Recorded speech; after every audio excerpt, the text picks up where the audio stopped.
सभी भक्तों को मेरा जय श्री राम। जैसा कि हम तुलसीदास कृत विनय पत्रिका का श्रवण कर रहे हैं, अब तक हमने पद क्रमांक 92 तक पढ़ लिया है। अब आगे। हे श्री राम जी, आपने उस कृपा को कहाँ भुला दिया जिसके कारण दीनों के दुख की करुण ध्वनि कानों में पड़ते ही आप अपना धाम छोड़कर दौड़ा करते हैं। जब गजेंद्र ने अपने बल की ओर देखकर और हृदय में हार मानकर आपके चरणों में चित्त लगाया, तब आप उसकी आर्त पुकार सुनते ही गरुड़ को छोड़कर तुरंत वहां पहुंचे। तनिक सी भी देर नहीं की। हिरण्यकश्यपु से रात दिन भयभीत रहने वाले प्रहलाद की प्रतिज्ञा आपने रखी। महान बलवान सिंह और मनुष्य का सा नरसिंह शरीर धारण कर उस दैत्य को मार डाला। वेद इस बात का साक्षी है। नर के अवतार अर्जुन की पत्नी द्रौपदी ने जब राजसभा में अपनी लज्जा जाते देखकर सब राजाओं के सामने पुकार कर कहा कि हे नाथ, मेरी रक्षा कीजिए, तब हे दैत्य शत्रु, आपने वहां द्रौपदी की लाज बचाने को वस्त्रों के ढेर लगाकर सूखी हड्डी लेकर भागे, शत्रुओं का सारा घमंड चूर्ण कर बड़ी कृपा की।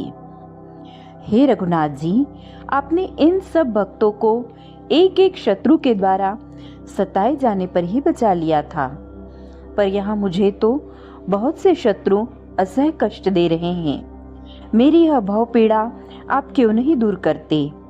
लोभ रूपी मगर, क्रोध रूपी दैत्यराज हिरण्यकश्यपु, दुष्ट कामदेव रूपी दुर्योधन का भाई दुशासन, ये सभी मुझ तुलसीदास को दारुण दुख दे रहे हैं। हे उदार रामचंद्र जी, मेरे इस दारुण दुख का नाश कीजिए। हे हरे, आपने मुझे क्यों भुला दिया?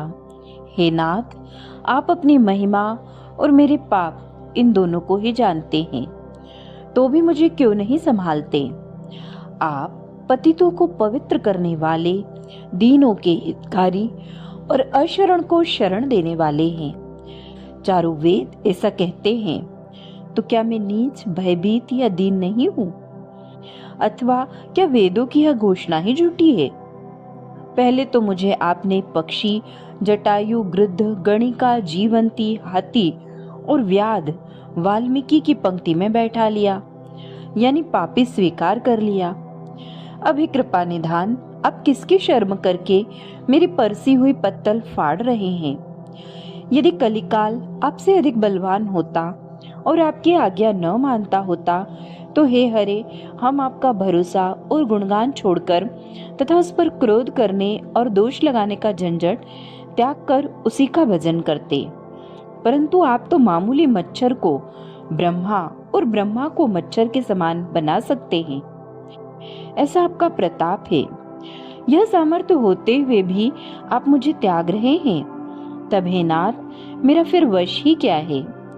यद्यपि मैं सब प्रकार से हार चुका हूँ और मुझे नरक में गिरने का भी भय नहीं है, परंतु मुझ तुलसीदास को यही सबसे बड़ा दुख है कि प्रभु के नाम ने भी मेरे पापों को भस्म नहीं किया। हे श्री राम जी, यदि यमराज सब कामकाज छोड़कर केवल मेरे ही पापों और दोषों के हिसाब किताब का ख्याल करने लगेंगे, तब भी उनको गिन नहीं सकेंगे, क्योंकि मेरे पापों की कोई सीमा नहीं है। और जब वह मेरे हिसाब में लग जाएंगे, तब उन्हें इधर उलझे हुए समझकर पापियों के दल छूटकर भाग जाएंगे। इससे उनके मन में बड़ी चिंता होगी। मेरे कारण से अपने अधिकार में बाधा पहुंचते देखकर भगवान के दरबार में अपने को निर्दोष साबित करने के लिए वह आपके सामने मेरी बहुत बढ़ाई कर देंगे। कहेंगे कि तुलसीदास आपका भक्त है, इसने कोई पाप नहीं किया। आपके भजन के प्रताप से इसने दूसरे पापियों को भी पाप के बंधन से छुड़ा दिया। तब आप हंसकर अपने भक्त यमराज का विश्वास कर लेंगे और मुझे भक्तों में शिरोमणि मान लेंगे। बात यह है कि कौशलेश, जैसे तैसे आपको मुझे अपनाना ही पड़ेगा। हे नाथ, यदि आप इस दास के दोषों पर ध्यान देंगे, तब तो पुण्य रूपी नख से पाप रूपी बड़े बड़े वनों के समूह मुझसे कैसे कटेंगे? मेरे जरा से पुण्य से भारी भारी पाप कैसे दूर होंगे? मन, वचन और शरीर से किए हुए मेरे पापों का वर्णन भी कौन कर सकता है? एक एक क्षण के पापों का हिसाब जोड़ने में अनेक शेष, सरस्वती और वेद हार जाएंगे। मेरे पुण्यों के भरोसे तो पापों से छूटकर उद्धार होना असंभव है। यदि आपके मन में अपने नाम की महिमा और पतितों को पावन करने वाले अपने गुणों का स्मरण आ जाए, तो आप इस तुलसीदास को यमदूतों के दांत तोड़कर संसार सागर से अवश्य वैसे ही तार देंगे जैसे अजामिल ब्राह्मण को तार दिया था। आप दासों के दोषों पर ध्यान नहीं देते। हे राम जी, यदि आप दासों का दोष मन में लाते तो इंद्र, दुर्योधन और बाली से हट करके क्यों शत्रुता मोल लेते? यदि आप जप, यज्ञ, योग, व्रत आदि छोड़कर केवल प्रेम ही न चाहते तो देवता और श्रेष्ठ मुनियों को त्याग कर व्रज में गोपों के घर किस लिए निवास करते? यदि आप जहां तहां भक्तों का प्रण रखकर भजन का प्रभाव न बखानते तो हम सरीखे मूर्खों का कलयुग के कठिन कर्म मार्ग में किस प्रकार निर्वाह होता? हे संकटहारी, यदि आपने पुत्र के संकेत से नारायण का नाम लेने वाले अजामिल के अनंत पापों को भस्म न किया होता तो यमदूत हम सरीखे बेलों को खोज खोज कर हल में ही जोतते। और यदि आपने जगत प्रसिद्ध पतित पावन रूप का बाना नहीं धारण किया होता तो तुलसी सरी के दुष्ट तो अनेक कल्पों तक स्वप्न में भी मुक्ति के भागी नहीं होते। श्री हरि अपने दासों पर इतना प्रेम करते हैं कि अपनी सारी प्रभुता भूलकर उस भक्त के ही अधीन हो जाते हैं। उनकी यह रीति सनातन है। जिस परमात्मा ने देवता, दैत्य, नाग और मनुष्य को कर्मों की बड़ी मजबूत डोरी में बांध रखा है, उसी अखंड पर ब्रह्म को यशोदा जी ने प्रेमवश जबरदस्ती ऐसा बांध दिया कि जिसे आप खोल भी नहीं सके। जिसकी माया के वश होकर ब्रह्मा और शिव जी ने नाचते नाचते उसका पार नहीं पाया, उसी को गोप रमणियों ने ताल बजा बजा कर आंगन में नचाया। वेद का यह सिद्धांत प्रसिद्ध है कि भगवान सारे विश्व का भरण पोषण करने वाले, लक्ष्मी जी के स्वामी और तीनों लोकों के अधीश्वर हैं। ऐसे प्रभु की भी भक्त राजा बलि के आगे कुछ भी प्रभुता नहीं चल सकी, वरम प्रेमवश ब्राह्मण बनकर उससे भीख मांगनी पड़ी। जिसके नाम स्मरण मात्र से संसार के जन्म मरण रूपी दुखों के भार से जीव छूट जाते हैं, उसी कृपा निधि ने भक्त अम्बरीश के लिए स्वयं 10 बार अवतार धारण किया। जिसको संयमी मुनिगण योग, वैराग्य, ध्यान, जप और तप करके खोजते रहते हैं, उसी नाथ ने बंदर, रीछ आदि नीच चंचल पशुओं से प्रीति की। लोकपाल, यमराज, काल, वायु, सूर्य और चंद्रमा आदि सब जिसके आज्ञाकारी हैं, वही प्रभु प्रेमवश उग्रसेन के द्वार पर हाथ में लकड़ी लिए दरवान की तरह खड़ा रहता है। श्री राम जी का बाना ही गरीबों को निहाल कर देना है। वेद, पुराण, शिव जी, शुकदेव जी आदि यही गाते हैं। उनके श्री राम नाम का प्रभाव तो प्रत्यक्ष ही है। ध्रुव, प्रहलाद, विभीषण, सुग्रीव, जड़ अहिल्या, पक्षी, जटायु, काकभुषुंडी, पांचों पांडव और सुदामा, इन सबको भगवान ने इस लोक में सुंदर यश और परलोक में सदगति दी। इनमें से राम के काम का भला कौन था? गणिका, जीवंती, कोल, किरात, गुह, निषाद आदि तथा आदि कवि वाल्मीकि, इनसे बुरा कौन था? अजामिल ने कब अश्वमेघ यज्ञ किया था? गजराज ने कब सामवेद का गान किया था? तुलसी के समान कपटी, मलिन, सब साधनों से हीन, दुबला पतला और कौन है? पर श्री राम के नाम रूपी राजा के राज्य में उसके प्रबल प्रताप से युग युग से चमड़े का सिक्का भी चलता आ रहा है। अर्थात नाम के प्रताप से अत्यंत नीच भी परमात्मा को प्राप्त करते रहे हैं, ऐसे ही मैं भी प्राप्त करूंगा। श्री सीतानाथ राम जी का शील स्वभाव सुनकर जिसके मन में आनंद नहीं होता, जिसका शरीर पुलकायमान नहीं होता, जिसके नेत्रों में प्रेम के आंसू नहीं भर आते, वह दुष्ट धूल फाकता फिरे तो भी ठीक है। बचपन से ही पिता, माता, भाई, गुरु, नौकर, मंत्री और मित्र यही कहते हैं कि हम में से किसी ने स्वप्न में भी श्री रामचंद्र जी के चंद्र मुख पर कभी क्रोध नहीं देखा। उनके साथ जो उनके तीनों भाई और नगर के दूसरे बालक खेलते थे, उनकी अनीति और हानि को वे सदा देखते रहते थे और अपनी जीत में भी उनको प्रसन्न करने के लिए हार मान लेते थे तथा उन लोगों को पुचकार पुचकार कर प्रेम से अपना दाव देते और दूसरों से दिलाते थे।